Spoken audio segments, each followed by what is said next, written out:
Roman consul Marcus Licinius Crassus, a member of the first Roman triumvirate and the wealthiest man in Rome, has marched his large army of 43,000 soldiers directly through the deserts of Mesopotamia.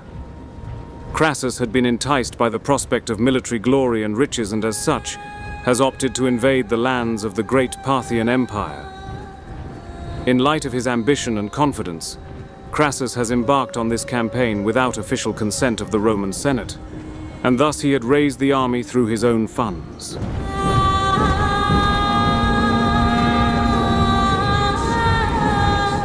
Another major factor that enticed Crassus to embark on this campaign to invade Parthia was the expected ease of the campaign.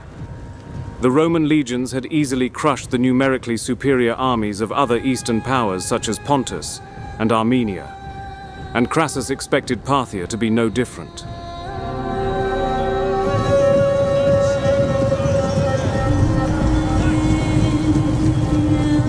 Upon arriving in Syria, Crassus received support of about 6,000 cavalry from Artavasdes, the Armenian king. Artavasdes then advised him to take a route through Armenia to avoid the desert and offered him further reinforcements, in which Crassus refused the offer and decided to take the direct route through Mesopotamia and to capture the great cities in the region.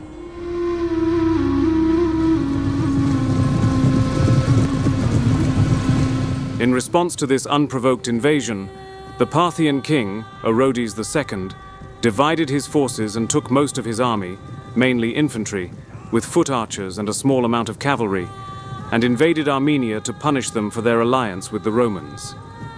Orodes then sent the rest of his forces, an all-cavalry force, under the command of Spabod Surena, to scout out and harass Crassus's army.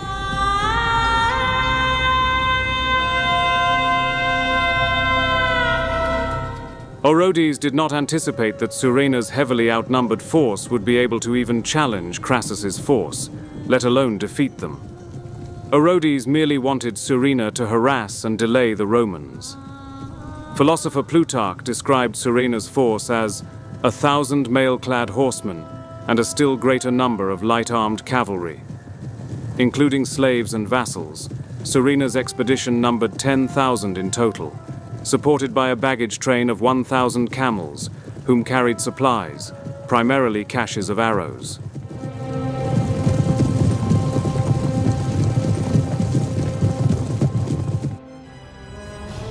After being informed of the presence of the Parthian army, Crassus's army was panicked. Crassus's commanding general, Cassius, recommended that the army be deployed in the traditional Roman fashion, with infantry forming the center and cavalry on the wings. At first, Crassus agreed, but he soon changed his mind and redeployed his men into a hollow square, each side formed by 12 cohorts. That formation would protect his forces from being outflanked, but at the cost of mobility.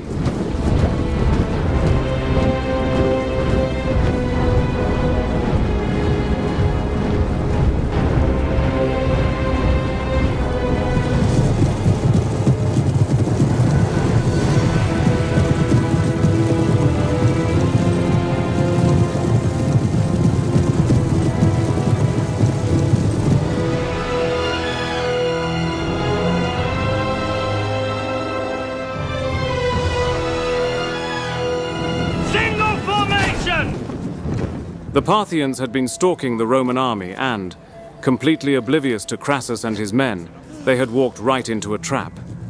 The two armies would meet near the town of Carrhae. The stage was now set. Surena sprung his attack. The Romans lifted their shields and braced themselves for what was to come. Surena ordered his heavy cataphracts forward to charge the front of the Roman lines, whilst the bulk of his force, consisting of horse archers, encircled the Roman position, trapping them in place.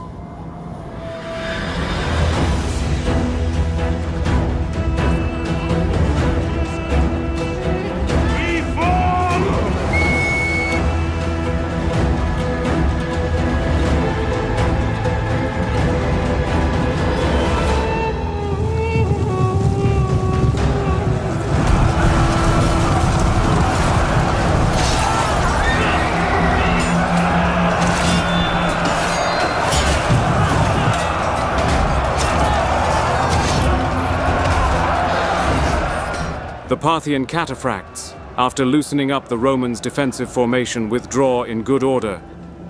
Now was the time for Surena's grand plan. The Parthian horse archers rode forward and began raining arrows down on the Romans.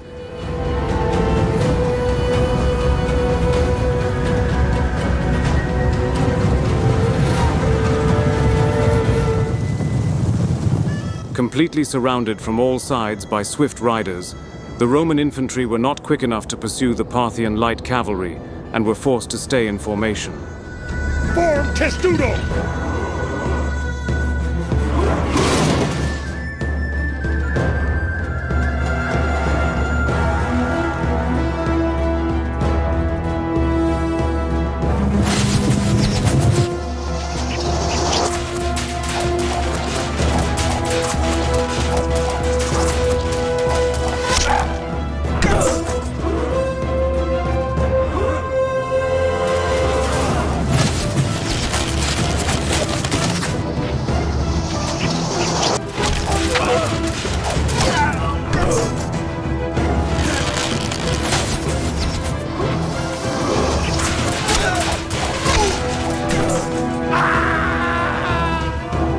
The Parthian horse archers continue their onslaught, although the Romans' shield and armor is mostly effective at repelling the arrow fire. Some manage to slip through the cracks, causing many casualties.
Crassus assumed that his legionaries would stave off a few arrow volleys before the Parthian horse archers ran out of arrows. Then he would order his men to give pursuit. However, he was gravely mistaken. For Surena was well aware of Roman military tactics, and in preparation for the battle, he used his large caravan of camels to carry caches of extra arrows, which he then used to resupply his horse archers on the battlefield. The Romans were now trapped under continuous immense arrow fire and could not endure this assault for much longer. Upon this realization, Crassus dispatched his son Publius with a few thousand cavalry and infantry to drive off the horse archers. The horse archers feigned a retreat and drew Publius's force further away from their main force.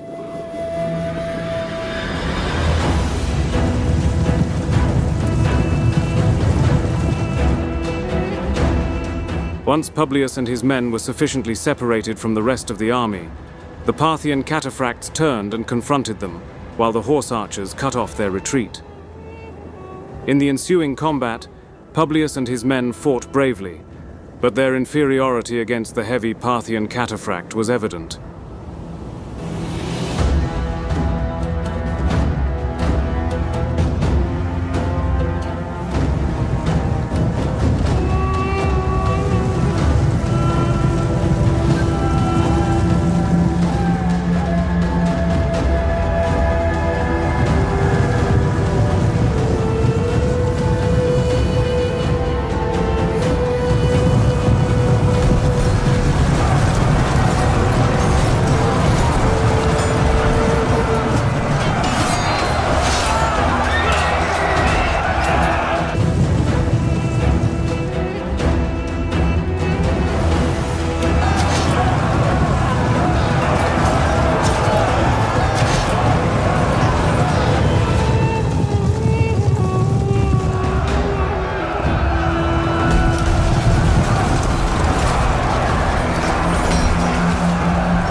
They eventually were surrounded, and Publius committed suicide as opposed to being captured while the rest of his men were slaughtered.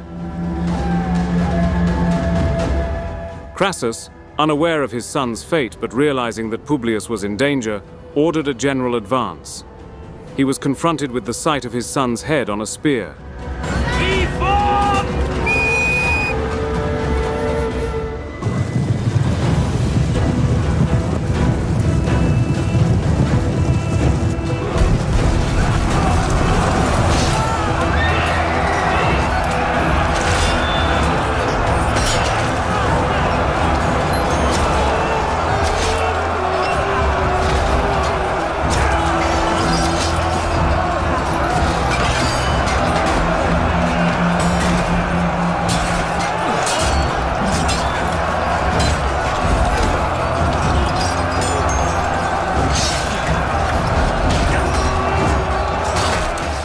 The Parthian horse archers began to surround the Roman infantry and shot at them from all directions.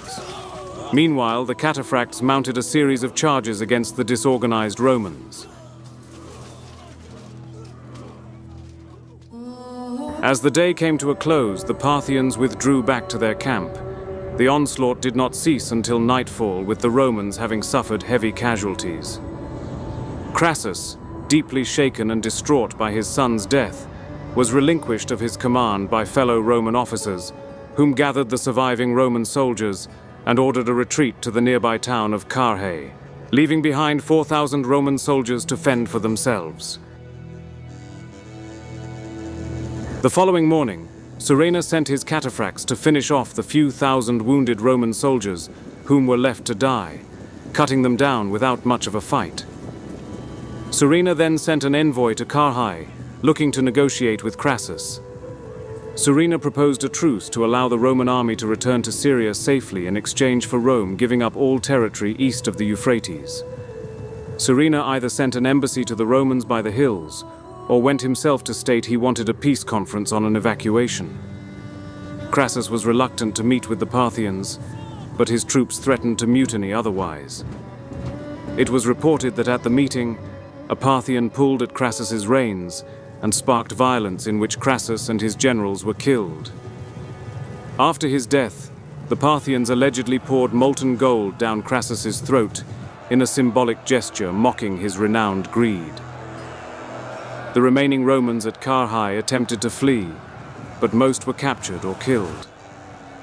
According to the ancient historian Plutarch, Roman casualties amounted to about 20,000 killed and 10,000 captured, which made the battle one of the costliest defeats in Roman history. Parthian casualties were minimal.